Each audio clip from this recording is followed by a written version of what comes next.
सागर का एक मेढक एक बार एक कुएं में चला गया। कुएं के मेढक ने पूछा कि मित्र, कहाँ से आते हो? उसने कहा, सागर से आता हूँ। कुएं के मेढक ने तो सागर शब्द सुना ही नहीं था। उसने कहा, सागर, यह किस कुएं का नाम है? सागर से आया मेढक हंसने लगा। उसने कहा, यह कुएं का नाम नहीं है तो सागर क्या है? बड़ी मुश्किल हुई सागर की मेढक को। वह कैसे समझाए सागर क्या है? कुएं का मेढक कभी कुएं से बाहर गया ही नहीं था। सागर तो दूर, उसने ताल तालाब भी नहीं देखे थे। कुएं में ही बड़ा हुआ, कुएं में ही जिया। कुआं ही उनका संसार था, वही उसका समस्त विश्व था। कुएं के मेढक ने 1/3 कुएं के छलांग लगाई और कहा, इतना बड़ा है तुम्हारा सागर? सागर के मेढक ने कहा, मित्र, तुम मुझे बड़ी अड़चन में डाल दे रहे हो। सागर बहुत बड़ा है। तो उसने 2/3 कुएं में छलांग लगाई। उसने कहा, इतना बड़ा है तुम्हारा सागर? सागर के मेढक ने कहा कि मैं तुम्हें कैसे समझाऊं, तुम्हें कैसे बताऊं, सागर बहुत बड़ा है। तो उसने पूरे कुएं में एक कोने से दूसरे कोने तक छलांग लगाई। उसने कहा, इतना बड़ा है तुम्हारा सागर? और जब सागर के मेढक ने कहा, यह तो कुछ भी नहीं है, अनंत अनंत गुना बड़ा है, जो कुएं के मेढक ने कहा, तेरे जैसे झूठ बोलने वाला मेढक मैंने कभी नहीं देखा। बाहर निकल, किसी और को धोखा देना। तूने मुझे समझा क्या है? मैं कोई बुद्धू नहीं हूँ कि तेरे बातों में आ जाऊं। इसी वक्त बाहर निकल। इस तरह के झूठ बोलने वाले को इस कुएं में कोई जगह नहीं है। यह कहानी बड़ी अर्थपूर्ण है। यह आदमी की कहानी है। सुकरात को जब जहर दिया गया तो एथेंस के जजों ने यह निर्णय लिया कि या तो तुम मरने को राजी हो जाओ और या फिर तुम जो बातें कहते हो वे बातें कहना बंद कर दो।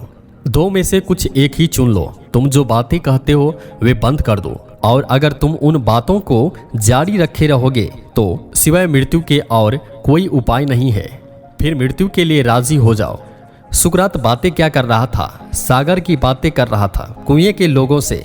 और कुएं के भीतर रहने वाले लोग सागर की बात सुनकर नाराज हो जाते हैं। सुकरात का अपराध था यही अपराध अदालत ने तय किया था कि तुम लोगों को बिगाड़ते हो। सत्य की ऐसी शुद्ध अभिव्यक्ति बहुत कम लोगों में हुई है जैसे सुकरात में है। सुकरात लोगों को बिगाड़ता है। अदालत एथेंस के सबसे ज्यादा बुद्धिमान लोगों से बने थे। एथेंस में से जो सबसे ज्यादा प्रतिभाशाली लोग थे वे ही उस अदालत के न्यायाधीश थे। उन्होंने एक मत के निर्णय दिया था कि तुम चूंकि लोगों को बिगाड़ते हो, खासकर युवकों को, क्योंकि बुढ़े तुम्हारे बातों में आने से रहे, युवक तुम्हारी बातों में आ जाते हैं। क्योंकि बुढ़े तो इतनी अनुभवी है कि तुम उनको धोखा नहीं दे सकते। मतलब जो कुएं में इतना रह चुके हैं कि अब मान ही नहीं सकते कि कुएं में भीतर कुछ और हो सकता है। जो अभी कुएं में नया नया आया है और जो सोचता है कि हो सकता है कि कुएं से भी बड़ी चीज हो। कौन जाने। जवान में जिज्ञासा होती है, खोज होती है, साहस भी होती है, नए को सीखने की तरमता भी होती है। बूढ़ा तो सीखना बंद कर देते हैं। जैसे जैसे आदमी बूढ़ा हो जाता है वैसे वैसे उनका सीखना छीन हो जाता है। और जो आदमी अपने बुढ़ापे तक सीखने को राजी है वह बूढ़ा है ही नहीं, उसका शरीर ही बूढ़ा हुआ है। उनकी आत्मा जरा भी बूढ़ी नहीं है। उसके भीतर भी उतनी ही ताजगी है जितनी किसी छोटे बच्चे के भीतर हो। जो अंत तक सीखने को राजी है उनके भीतर सदा ही युवावस्था बनी रहती है। युवावस्था की ताजगी और युवावस्था का बहाव और युवावस्था की प्रतिभा बनी रहती है। लेकिन जो लोग जल्दी बूढ़े हो जाते हैं, तुम सोचते हो कि 70 साल के बूढ़े होते हैं, तो तुम गलत सोचते हो। मनोविज्ञान कहते हैं कि अधिकतर लोग 12 वर्ष की उम्र के बाद रुक जाते हैं, फिर सीखते ही नहीं। 12 वर्ष यह औसत मानसिक उम्र है दुनिया की। 12 वर्ष भी कोई उम्र हुई। 7 वर्ष की उम्र में बच्चा 50% बातें सीख लेता है।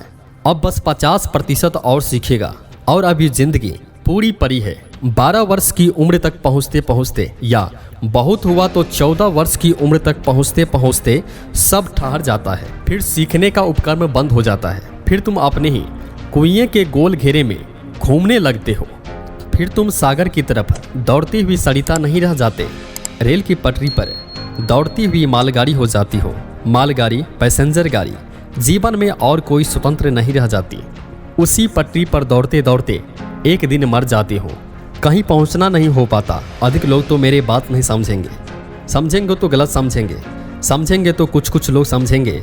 मैं इससे अन्यथा की आशा भी नहीं रखता, इसीलिए मुझे इससे कुछ अड़चन नहीं होती, मुझे इससे कुछ विषाद नहीं होता, इससे मुझे कोई चिंता नहीं होती। यह होना ही चाहिए। अगर लोग मेरी बात बिल्कुल वैसे ही समझ ले जैसे मैं कह रहा हूँ तो चमत्कार होगा।